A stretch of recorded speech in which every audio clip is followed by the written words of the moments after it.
mulher se demite depois de 8 anos numa das maiores empresas de tecnologia do mundo. A outra sai de um banco depois de 11 anos e larga o diploma de direito que nunca usou. Histórias de pessoas diferentes, sem nenhuma relação entre si, mas com uma coisa em comum. Elas abriram mão do até então emprego dos sonhos. Eu sou psicóloga e trabalho com orientação de carreiras, e nesse vídeo você vai entender por que o emprego tão buscado, tão idealizado, deixa de ser o emprego dos sonhos. E o que fazer quando você percebe que você também tá nesse lugar. E para falar sobre isso, eu quero começar mostrando aqui alguns exemplos e quero mostrar um pouquinho da história da Brulete. Apliquei para uma vaga de analista júnior nessa multinacional e passei.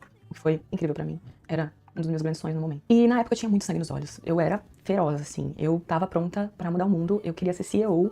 Eu trabalhei muito e com 2 anos nessa empresa eu já era gerente de um grupo de 8 pessoas. Então guarda isso. Sonho realizado, competência comprovada, reconhecimento. Agora, olha o que aconteceu depois.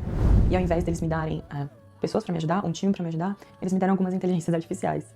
Que eu podia agora, olha que incrível, colocá-las pra trabalhar pra mim 24 horas por dia, 7 dias por semana. Fui líder de equipe por 5 anos. E eu adorava. Modéstia à parte, eu sou uma ótima analista. Mas o meu potencial mesmo é liderança. Juntando esse meu conhecimento técnico com a parte de lidar com as pessoas, eu acho que é onde eu encontro o meu potencial maior, assim. Eu lidero pela paixão, pela positividade, e eu tava vendo isso escorrendo, assim, pelos meus dedos. Eu vendo que não existia mais essa realidade. Ela não mudou de ideia sobre a carreira dela. O trabalho mudou embaixo dela. E aí você pode estar pensando que isso é coisa de Big Tech, de reestruturação, de tecnologia.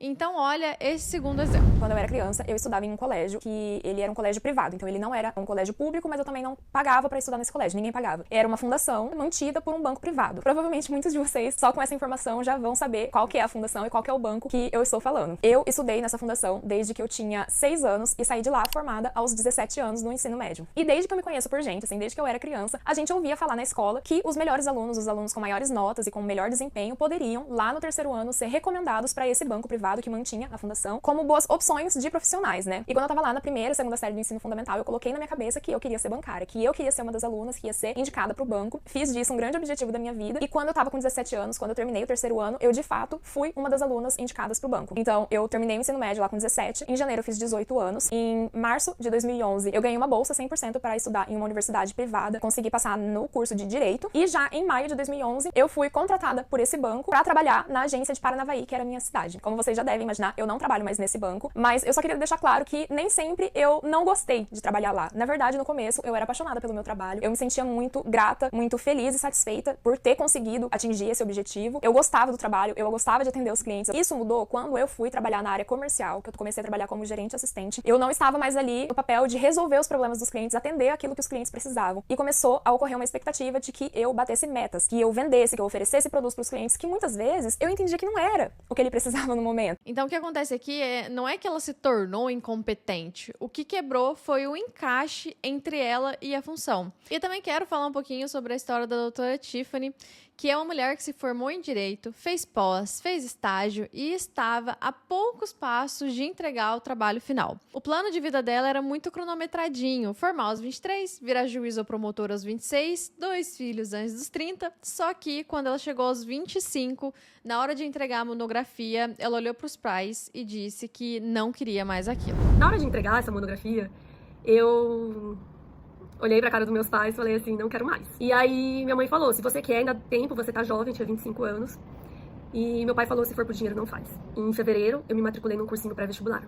Eu tinha 25 anos, meus colegas de classe tinham 17, 18 anos de idade. Foi uma fase bem difícil pra mim, inesquecível, assim. Hoje parece bobagem, eu já tenho 35 anos, parece bobagem, mas foi muito marcante. 3 mecanismos explicam essas histórias e eu quero nomear cada um deles aqui. O primeiro é quando o trabalho deriva e você fica parada no mesmo lugar. Na orientação profissional, a gente fala muito sobre as âncoras de carreira, que são coisas das quais você não abre mão. Essas âncoras costumam ser estáveis em nós, mas o cargo normalmente não é. Então, pegando o primeiro exemplo da história que eu trouxe, a âncora dela era liderar pessoas. Só que ao decorrer dos anos, o que sobrou foi liderar máquinas. Assim como aconteceu com a Ariesca, que tinha como âncora a resolução de problemas e, no final das contas, sobrou para ela ficar vendendo. O segundo mecanismo é o acordo que ninguém assinou e foi rompido. Deixa que eu explico. Quando você aceita um trabalho, existe um contrato que ele é formal, que é com o salário, com a função, com essas coisinhas de escopo. E existe um segundo acordo que ninguém escreve, ninguém assina, mas que normalmente, geralmente, é o que realmente segura naquele lugar, que é o eu entrego isso e recebo algo em troca. Esse algo, ele pode ser reconhecimento, crescimento, um time bom, ter a sensação de que você está no lugar fazendo o que realmente importa, uma coisa que tem impacto. E quando a empresa mexe nesse segundo acordo sem avisar, e ela costuma mexer o tempo todo, a sensação não é de mudou o processo, a sensação é de traição, porque eles estão tirando de você algo que tem um peso muito grande na sua rotina. E isso explica porque a nossa reação quando essas coisas mudam, costuma parecer tão desproporcional para quem olha de fora. E o terceiro mecanismo é que a escolha não foi feita para durar a vida inteira. A gente escolhe uma carreira aos 17, 18 anos, ali quando a gente não tem experiência de trabalho, não tem experiência de vida. Então a gente não sabe como é sustentar uma casa, a gente não tem ideia de quem a gente vai ser aos 30 anos. E a gente tratava isso como definitivo. Mas as pesquisas em psicologia de carreira mostram o contrário já há algumas décadas. A vida profissional funciona em ciclos que se repetem. Então a pessoa explora, se estabelece, se mantém um tempo, aí ela desliga, aí ela explora de novo, e isso não acontece só uma vez, acontece várias vezes ao longo da vida. Então não é uma falha de caráter, você não está errando por perceber isso aos 30 ou aos 40. É como o desenvolvimento profissional funciona. Então não, você não está fazendo algo errado, você não fracassou na sua carreira, você só está seguindo um ciclo que inclusive já era previsto que fosse acontecer. Aí ok, entendemos que mudar é previsto, vai acontecer em algum momento da vida, tá? E agora? Então eu vou te dar 5 passos na ordem em que eu trabalharia com eles. O primeiro passo é, descubra o que mudou. Entenda se o que mudou foi a função, se foi você, ou se foram as duas coisas juntas ao mesmo tempo. Nos 2 primeiros relatos que eu trouxe, o cargo se afastou das pessoas. Então elas continuaram querendo a mesma coisa, mas o trabalho parou de oferecer o que elas realmente gostavam de fazer. Já no terceiro relato, a pessoa mudou primeiro. E isso muda na hora de pensar nos próximos passos. Porque quando é o cargo que deixa de ser o que você identificava e tudo mais, pode ser que ainda exista um caminho dentro da mesma empresa, como uma realocação, um outro projeto, mas quando é você que mudou, aí esse caminho ele já não é mais viável. Por isso, ter essa resposta não é só uma vã filosofia. Ela realmente vai te dar muito mais clareza sobre o que fazer nos seus próximos passos. Tem um jeito prático de fazer isso, que é, faz uma listinha com 2 coisas. Pega o que você fazia quando você ainda gostava e compara com o que está ocupando a sua semana hoje. Não o nome do cargo, realmente coisas que você está fazendo. Se a lista mudou muito, você não perdeu necessariamente o gosto pelo trabalho. Você está, na verdade, fazendo outro trabalho. E aí eu também quero fazer um disclaimer aqui, que é, nem sempre essas mudanças vão ser ruins, tá? A gente também não entra na empresa pensando em fazer a mesma coisa até morrer. O que eu quero dizer aqui é mais sobre quando eles vão entubando coisas em você que você não escolheria fazer. Não é muito bem aquela promoçãozinha, entendeu? Não é um desafio. Então, às vezes, você foi pegando coisa pra ajudar, foi aceitando ao invés de colocar limites, e aí, quando você foi ver, já tava responsável e presa numa coisa que nem era pra ser sua. E aí, a gente vai pro segundo passo, que é, separe o que é você do que é o cargo. Essa é a parte que eu mais vejo gente errar, porque quando alguém pensa em sair, o medo que costuma aparecer é, quem sou eu sem isso? Quem sou eu sem fazer essa função aqui? Porque o cargo virou parte da identidade. E aí, quando a gente pensa em sair, parece que a gente tá deixando pra trás uma coisa que é nossa, parece parar de existir. Então para e faz essa separação com clareza. O que é competência sua, o que você levaria para qualquer lugar e o que é da função, da empresa, do crachá. Então, por exemplo, saber explicar uma coisa complexa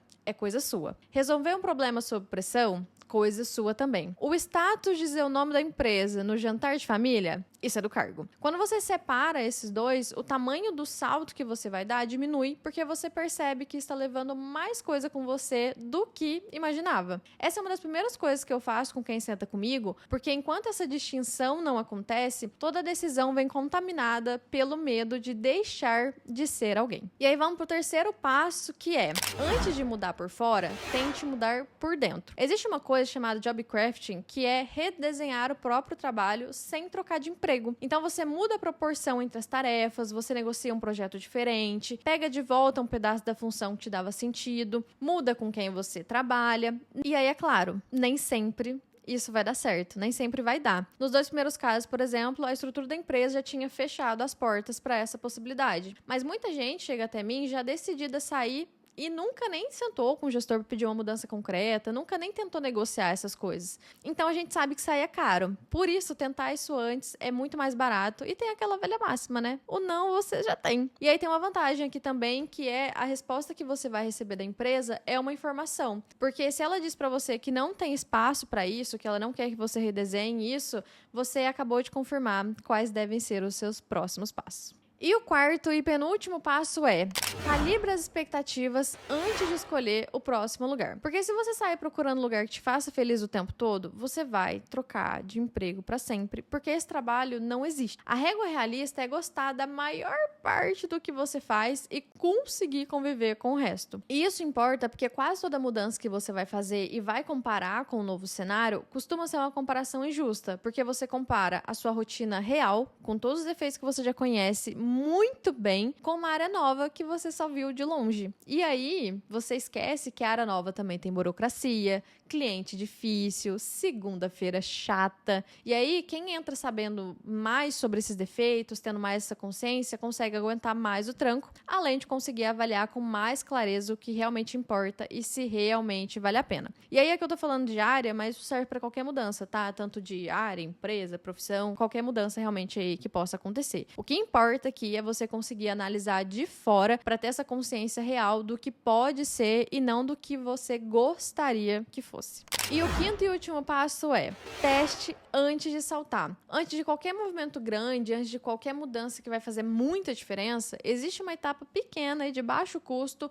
que vai te dar informação real de como aquilo vai ser. E aqui pode ser conversar com algumas pessoas que já fazem aquilo que você quer fazer, pessoas que trabalham na empresa que você quer entrar, pessoas que vivem essa rotina de perto. E aí você pode perguntar como que é o dia bom, como que é o dia ruim, como que é as coisas ali, como que funcionam. Se você estiver pensando em mudar de profissão, você também pode fazer um curso curto, pegar um projeto pequeno, mesmo que de graça, coisas desse tipo para você ter essa noção mais de perto de como realmente é. E aí isso serve para duas coisas. Ou o interesse sobrevive ao contato com a realidade, e aí você tem uma evidência que está seguindo o caminho certo, ou ele não sobrevive e você acabou de economizar tempo e dinheiro. E se depois de tudo isso a decisão continuar de pé, aí ela deixou de ser um impulso e vira realmente um plano a ser cumprido.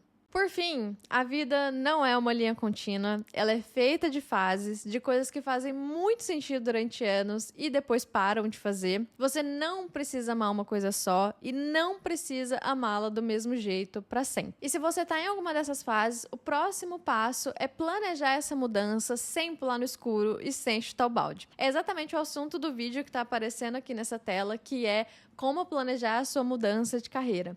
Clica e vai lá assistir e eu te vejo lá. Um beijo!